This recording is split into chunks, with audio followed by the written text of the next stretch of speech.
Topic है अद्वैत और विशिष्ट अद्वैत में क्या अंतर है।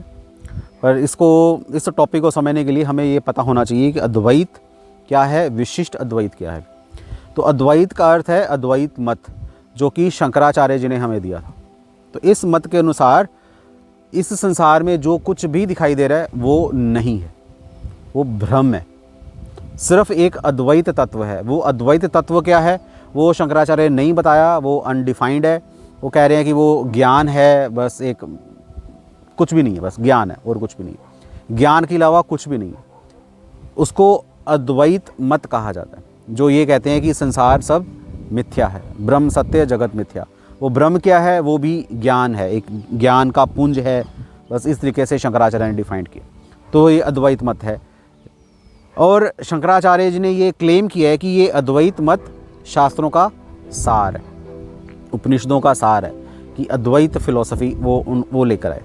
पर कहाँ पर है शास्त्रों में, उन्होंने बताया, कोशिश की है। पर जब रामानुजाचार्य आए उनके बाद, तो उन्होंने इस सिद्धांत को स्थापित किया कि अद्वैत मत बिल्कुल ही गलत सिद्धांत है। उन्होंने एक सिद्धांत की स्थापना की जिसका नाम है विशिष्ट अद्वैत।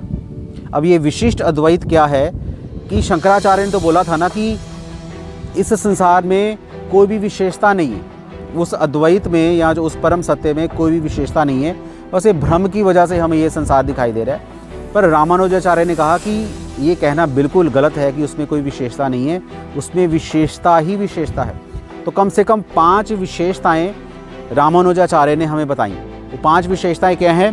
पहला है भगवान का अपना रूप, स्वयं रूप, ब्रह्म का रूप। ब्रह्म का रूप क्या है? शंकराचार्य ने बोला ब्रह्म का कोई रूप नहीं है, वो एक लाइट है, प्रकाश है या ज्ञान है। तो रामानुजाचार्य ने कही नहीं, उस ब्रह्म का बहुत सुंदर रूप है, उस रूप का नाम है नारायण, चतुर्भुज, शंख चक्र गदा पद्म।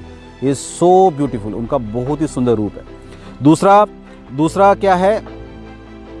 उनका प्रकाश रूप। प्रकाश मतलब भगवान से जो समस्त अवतार प्रकट होते हैं, 3 पुरुष अवतार प्रकट होते हैं, कारणोदकशाही विष्णु, गर्भोदकशाही विष्णु, क्षीरोदकशाही विष्णु, इन 3 अवतार हैं। और बहुत सारे अवतार हैं भगवान के, 24 अवतारों का वर्णन श्रीमद् भागवत में मिलता है।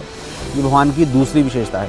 तीसरा है भगवान का जो उनका जो विलास रूप है। भगवान श्री कृष्ण या नारायण अपना जो विलास है 4 रूपों में करते हैं। कौन कौन से?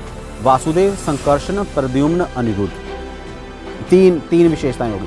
चौथी विशेषता क्या है? भगवान का अपना अंतर्यामी रूप, जिस रूप से या जिस परमात्मा के रूप में भगवान हमारे हृदय में विलास करते हैं, या इस कण कण में जो भगवान विराजित होते हैं, वो भगवान का अंतर्यामी रूप है। और 5वां क्या है? विग्रह का रूप, विग्रह, अर्चा विग्रह, जिनकी हम भगवान में घर पे लोग मूर्ति रखते हैं। हम लोग तो चलो मूर्ति नहीं कहते, हम कहते हैं विग्रह, जिसमें भगवान को आमंत्रित किया जाता है, उनकी प्राण प्रतिष्ठा की जाती है, भगवान की आरती वगैरह की जाती है। तो ये 5 विशेषताएं उस पर ब्रह्म में कम से कम देखने को मिलती हैं।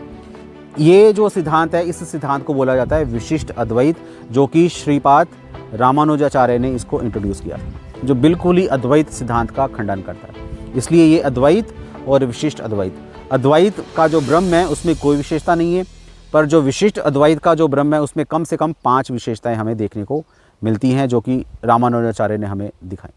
इस तरीके से ये अद्वैत है और विशिष्ट अद्वैत है। हरे कृष्ण।